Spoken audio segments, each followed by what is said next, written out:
I had somebody ask me in one of my videos about me being so willing to move the mounting block to the horse. They said in many of the videos they've seen, the instructor, clinician, and whatever was really picky about they wanted the horse to walk up and sit at the mounting block for the rider to get on. And they asked me why I was so willing to move the block to wherever the horse was. I thought that was a really good question, so I want to take a second and answer it.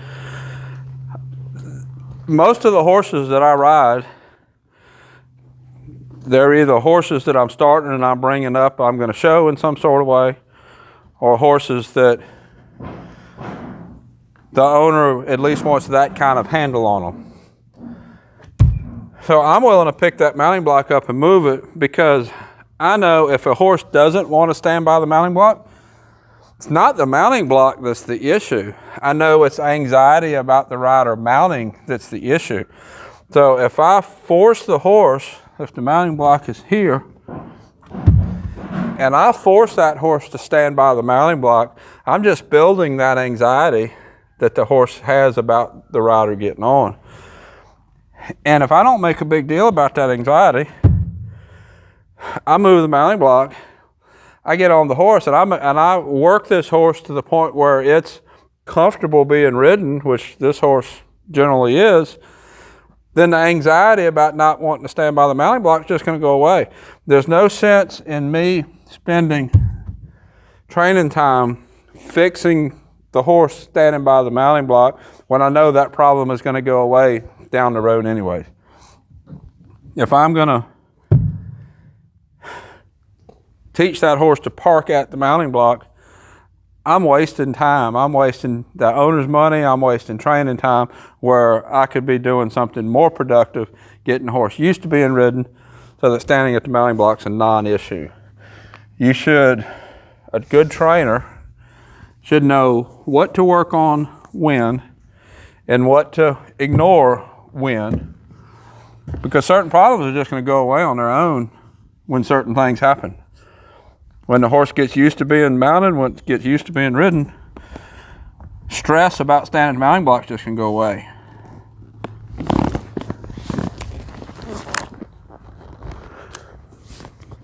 I would really rather he stand still. Now notice here, I'm not fishing for that right stirrup. I don't care, I don't need that right stirrup. What I do need is I want the horse to stand still. That's what's the important thing here. The horse stands still, I'll get my foot in the stirrup. See, way too many people that are fishing for that right stirrup and aren't doing anything about the horse walking away. That will get you hurt, that will get you in trouble. I don't need that stirrup.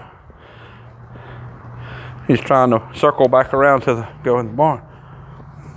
I don't need that right stirrup. What I need is for the horse to stop. Choose wisely what you work on when. That's kind of the general theme of everything I'm talking about. Choose wisely. Just because something presents itself doesn't mean you should work that thing then. It doesn't mean it should be ignored. You should file that in the back of your mind and say, okay, we need to make sure this goes away at this point in training. There's a time and a place to work on everything. I knew right away that this horse had some anxiety about legs. I know the owner came off for whatever reason. I don't know the exact situation, and don't really matter. I don't need to know. But for whatever reason, the horse has developed a little bit of anxiety about being touched with legs. I did not work that immediately, intentionally, because I wanted the horse to get used to everything else first, bring that anxiety level down. Now I'm working on adding a little bit of leg, adding a little bit of push, pushing the horse over. And notice I'm pushing with my spurs. I want him used to moving off leg. I want him to steer off my leg. And he has been steering off of our bare heel just fine. This is not going to make him dependent on spur. What this is going to do is teach him to not worry about what the leg is doing. Now let's push with the right rein, right leg. A little bit more worried about that side. See his head come up, and then he took a step or two and it relaxed back down. Now, the fact that I chose inside leg to push with both times wasn't accidental. That was intentional. I did that because I already had the rein contact with the rein on the same side, and that way if the horse really panicked about it, I already had that rein. Go. It's kind of pushing into my leg there. Let's walk forward a little bit. Forward into some circles. I always walk circles when I first get on. You notice right from the time he walked off, we haven't walked a straight line yet. I want to make sure the horse lets me control what direction we go in and how fast we get there. As soon as I turn that over to the horse, I'm at that horse's will, deciding what direction we go in and how fast we get there. I want to control that for two reasons. For one, for my safety, I want to control that. And we was talking a minute ago about horses that I don't know and how to judge what you got, how to judge what the horse is thinking and behaving. Well, I might have a really good idea that a horse is going to be good. Doesn't mean I'm going to let him walk straight off and not tell him to go in a circle. Even my older finished horses were always going to start by walking a couple of circles. That's part of my bending, part of my flexing, steering, getting off my leg, part of all of that. He's going to go forward. He seems less worried about my left leg than he does my right leg. Again, I'm not bouncing on him. I'm not doing anything. I'm just pushing. Push.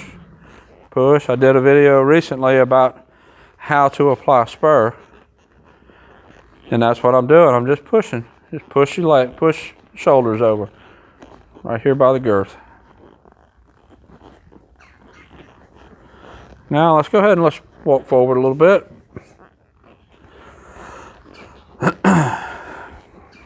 Now again, let's say this is the first time I've ridden this horse.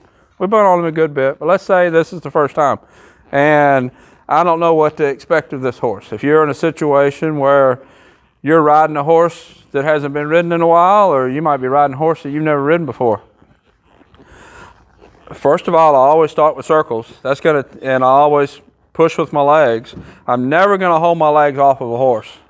I want my legs up against the horse. They don't have to be squeezing, but they need to be there. Horse needs to be okay with them there. So I'm going to pay attention to, let's keep walking. I'm going to pay attention to, first thing, like I said in the wash rack when I was saddling, how tense the body is. That is your first indication before the horse tells you anything, is always going to be how tense the body is. This horse is walking relaxed. Now, the horse can go from relaxed to tense to broken to in a split second. So just because they're relaxed don't mean you're all okay. But if the horse is relaxed, it's not going to break in two right that second. It might be a half a second later. But it tells me that the horse is comfortable with what I'm doing right now. Now as I'm up here and I'll move around a little bit, I'll shift my weight a little bit. I'll put a little more weight on one foot, a little bit more weight on the other foot. Just kind of move around a little bit to the right, a little bit to the left. Now, I am not going to get up here and sit all correct with perfect posture on a horse that I don't know. I want to move around. If I move around and that horse is going to jump, I want to know that. I'm going to be doing all kind of aids to steer that horse, to stop the horse. And if it's worried if I move around, I want to know that right away. He's looking at somebody walking down the barn aisle. Not worried about me, or he would have his ears back on me the whole time. And then that's ears is the second thing. Tenseness in the body is first, ears is second. The ears, I like an ear flicking back on me when I tell it something. If I pick up on a rein I really want that ear to come back, just like that. If I touch with a spur or a leg, I want that ear to come back. I don't expect both ears to be back on me all the time. I want the horse to be aware of what's going on, but I want that ear to come back when I ask it to do something. Right there, I just turned left, the left ear came back. Perfect. I want the horse aware, but when I ask for something, let's turn right again. Let's see what the right ear does. See the ear come back as soon as I made contact. That ear coming back is that side of that horse's brain recognizing there's contact, and then say, okay, let's do something about it. As long as I have that, I have a willing horse. So all we've done here so far is walk, and this horse has told me nothing but good. Which, like I said, we've ridden it a lot. We know this horse is good, but I want to talk to you about how we work through the process. So a minute ago, when he walked off when I got on, he was trying to go back in the barn, kind of shouldered out to go back in the barn. I want to ask him to trot, but we're not going to trot towards the barn. And let's say this is a horse that I've never trotted before. I'm just going to trot a few steps, and then I would bring the horse to stop.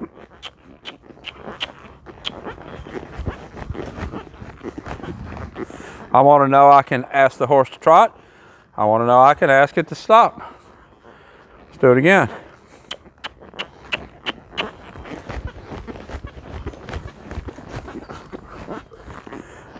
Now notice how I'm tilting the nose to the wall to stop.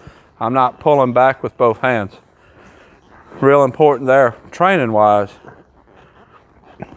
This horse is in a snaffle bit. I don't want to encourage him to be pulling back on my hands.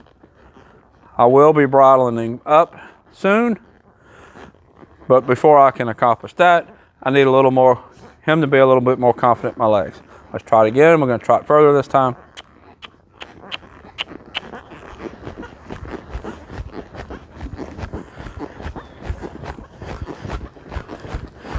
Both ears kind of stayed forward. We're going to change directions. He's just really paying attention to what's going on in the barn. We're supposed to have our first cool weather tonight, so we're getting blankets out and getting them ready so we can decide what blankets we want to put on tonight, if any. I think we're supposed to get down into close to freezing tonight.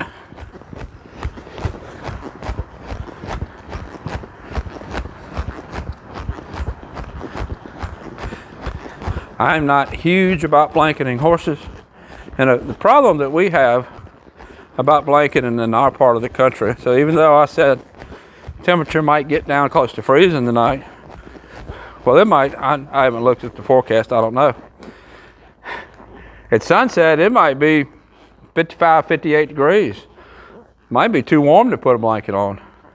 It might not get down into the 40s, let's say, until after midnight. It's really hard to go at midnight, put a blanket on, and then be out at 5 o'clock in the morning and take the blanket off. So this part of the country, blanketing, it's not impossible. A lot of the people do it for their show horses.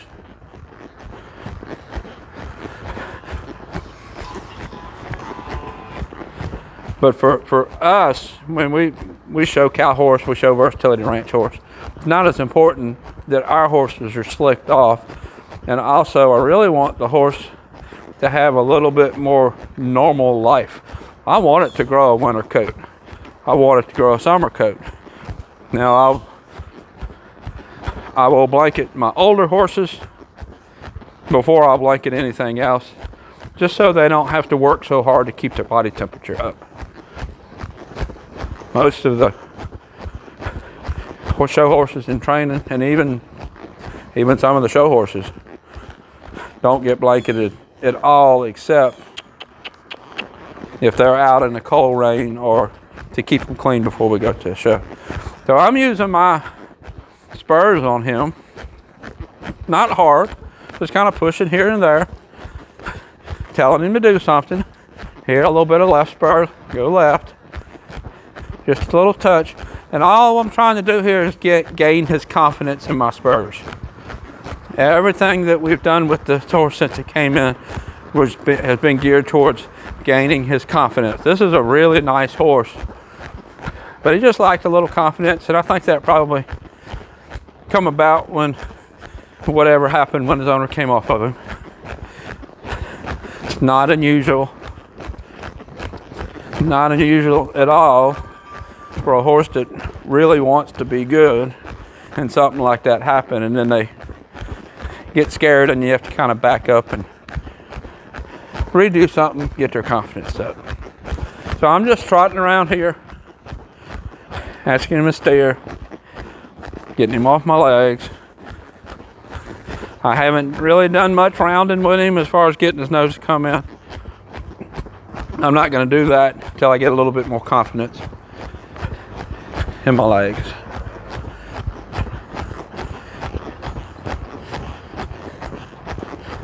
There we go. Kind of squeezed him just a little bit harder a couple of times.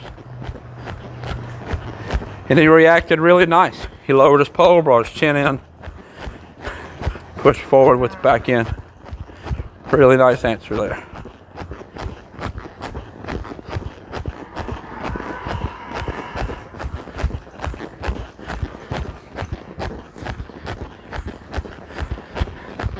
So while I'm trotting him around, let's talk a little bit about some young horse stuff. Continue with the kind of the theme we started talking about. If I get a horse in that I don't know, or a horse that hasn't been ridden much or hasn't been ridden by me, him, you saw we saddled up in there. We've been saddling him up. Sometimes for that first ride or two, I'm going to saddle out here, depending on if let's say I'm in the wash rack and I throw that blanket on the horse and the horse body gets stiff and his ears come back like he's worried, I'm not going to continue to saddle in there. I'm going to bring the horse out here and we're going to saddle out here. Going to adjust my plan a little bit according to what that horse tells me. And let's say I went to pick his feet up and I got a lot of resistance picking the feet up, and this was a new horse that had just come in. I'm not going to dwell on picking up feet right then.